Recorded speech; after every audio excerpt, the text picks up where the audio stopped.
Sebelum wawancara ini kita sempat melempar pertanyaan ke penonton kita dan netizen. Salah satu sistem yang kayaknya jadi masukan PSSI soal dualisme kepemilikan antara pengurus dan pemilik klub, Bang.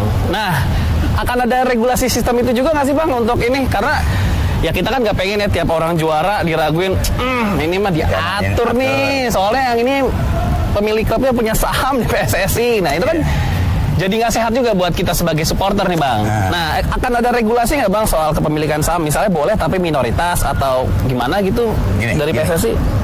Memang ini banyak hal tentang regulasi sepak bola Indonesia. Bukan kita yang buat, bukan saya yang buat. Iya. Memang. Tapi kalau kita merujuk sama luar ya pengurus pemilik klub ya beda gitu, swasta juga, sendiri gitu. Juga. Jadi memang ada regulasi yang diciptakan oleh sepak bola dunia, lalu kita adopt dia menjadi regulasi sebuah federasi. Kenapa pemilik klub menjadi pengurus? Kan begitu pertanyaannya. Atau kebalik, pengurus kenapa jadi pemilik klub? Ataupun jadi pemilik klub. Sebuah federasi itu terdiri dari anggota-anggotanya. Jadi federasi sepak bola itu sama saja dengan federasi cabur olahraga lain. Ya, mereka punya anggota. Anggota itu terbagi dua. Ada anggota yang hanya anggota, kita sebut members. Ada anggota yang punya hak suara pada waktu kongres, disebut voters. Ada members dan voters. Nah, members dan voters ini adalah pemilik si federasi. Pemilik federasinya. Jadi, siapa pengurus federasi? Pengurus federasi itu adalah untuk anggota. Dari anggota, oleh anggota, untuk anggotanya. Secara lain anggota PSSI itu adalah memang pemilik klub yang punya hak suara untuk di PSSI. Sehingga dia mempunyai hak untuk menjadi pengurus juga. Cuman ini bagian ekstrimnya kan banyak yang meragukan juga. Ya kita kepemilikan Bapak Jokdri dengan kepemilikan saham beliau di salah satu klub. Ya sebutlah kita Persija lah ya. Persija dan saham mayoritas, Bang. Betul. Ini kan jadi diragukan. Apa akan ada regulasi kalau Exco atau pemimpin PSSI dilarang pemilik saham, itu akan ada regulasi itu atau kalau nggak apa-apa aja gitu? Kalau itu mau kita rubah, maka. Tapi menurut Abang sebagai yang di bidang hukumnya PSSI perlu dirubah atau nggak? Boleh saja dirubah, tapi secara radikal. Misalnya begini, kita mau milih Presiden Republik Indonesia tapi bukan warga negara Indonesia. Sulit. Kalau itu sulit. Boleh nggak? Ya boleh aja sih. Nggak boleh. Karena harus warga negara Indonesia. Presiden Indonesia itu harus warga negara Indonesia. Presiden Federasi PSSI harus orang PSSI.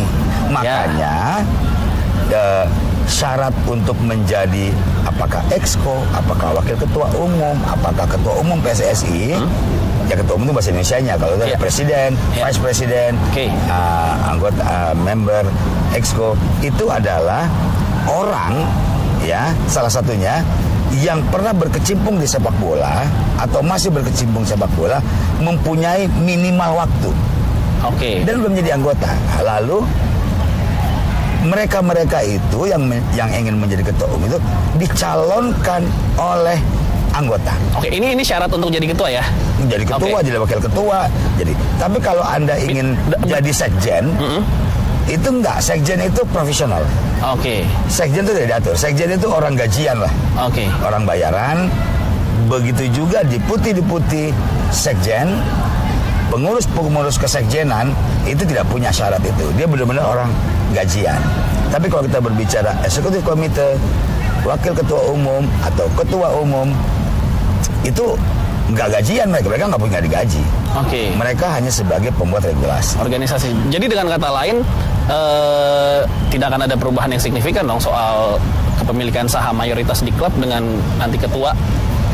Apa akan ada ini kan untuk menghindari konflik of interest pasti pertama dan suzon supporter dong. Itu Anda sendiri ngomong. Jadi menghindari itu sudah berbasis seuzon. Tapi sulit mengingat kita sudah ada beberapa yang dijadikan tersangka dengan pengaturan skor. Kayak kemarin yang ribut supporter soal Persija juara, yang ribut supporter nih. Ini udah diatur. Kayak gitu-gitu. Kadang-kadang kita berbicara campur aduk. Jadi Anda tadi berbicara mengenai konflik interest. Dari si pemiliknya kan. Pemiliknya, contohnya Persija. udah banyak, terus disambung banyak yang ketangkep soal pengaturan skor. Wah, ini dua hal yang berbeda lagi. Ya kan jadi ini kayak kalau orang yang ya Exco kan sudah ada ya, bahkan ada yang mundur ya Bang ya. Kita sudah ada yang ini, Exco sudah ada yang mundur meskipun belum ada dihukum terbukti atau tidak. Tapi kan ya kita sebagai supporter jadi ini skor bisa diatur. Terus kok ketuanya punya klub juga sih. Jadi ini jangan-jangan bisa diatur juga. Kompetisi kan jadi semua jadi suzon nih Bang gitu. Iya, karena cara berpikirnya itu dicampur-campur. Jadi ada susu, ada meses, ada mentega. Anda campur, ketika Anda berbicara tentang mana coklatnya, lo kecampur. Nah, jadi kita mulai dulu. Tadi kan masalah dari pengurus yang punya klub. Jangan pengurus deh, ketua deh. Kita ngomongin ketua deh. Ya, ketua yang punya klub deh. Ketua itu pengurus. Lebih spesifik lah ya. Ketua yang punya klub. Saya katakan memang pengurus PSSI, ketua PSSI oleh untuk anggota.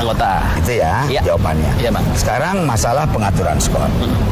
Menjadi debatable di Indonesia ini karena kita selalu kita ketika diberikan statement, katakanlah itu seseorang, pejabat, segala macam, karena sudah seuzon sehingga langsung mengatakan that's right, itu betul.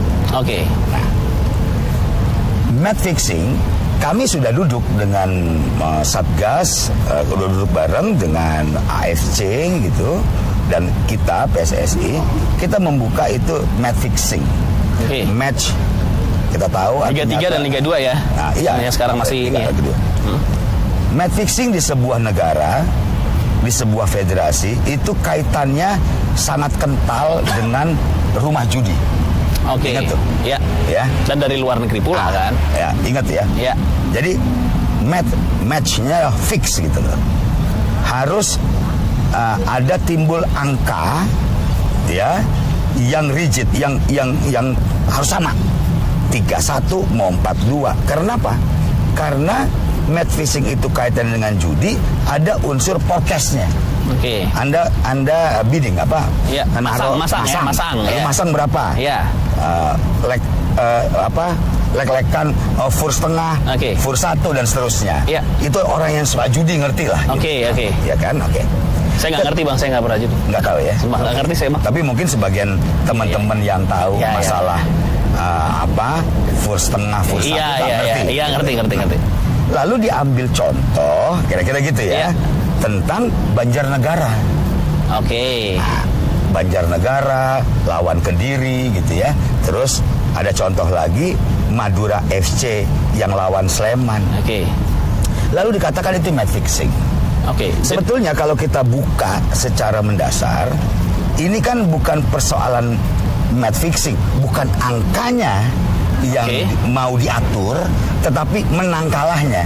Nah, jadi Anda tuan rumah boleh menang, tapi ntar ketika saya tuan rumah, saya menang. Ini yang diartikan lain menurut Bang Gusti bukan match fixing, berarti ini pengaturan tuan rumah pengen menang ya saat itu ya? Iya itu. Saya ingin mengatakan bahwa kalau kita mau berbicara match fixing, nanti kita terbentur karena pasal 303 KUHP di Indonesia tentang judi itu emang nggak ada. Kan nggak ada. Kita nggak punya rumah judi. Oke. Kita bakal lanjut lagi Bang. Kita break dulu sebentar. Karena concern saya begini Bang. Vietnam 2014 juga pernah punya kasus pengalaman yang sama soal match fixing dan lain-lain. Timnasnya begitu juga luar biasa drop. Nah ini nasibnya kurang lebih 11-12 sama Indonesia sekarang. Tapi di tahun lalu ya Vietnam berhasil juara AFF dan di Piala Asia juga sampai di perempat final. Kalau nggak kalah lawan Jepang mungkin masuk semifinal dan kalahnya pun tipis cuma 1-0. Apakah Indonesia akan melakukan perubahan yang cukup ekstrim lah kita bilang untuk mencapai prestasi yang lebih jauh di tahun ini bahkan ke 10 tahun ke depan? Ya Bang Gusti Randa yang ada di dalam mungkin bisa ngejawab. Kita bakal bahas abis ini, jadi jangan kemana-mana.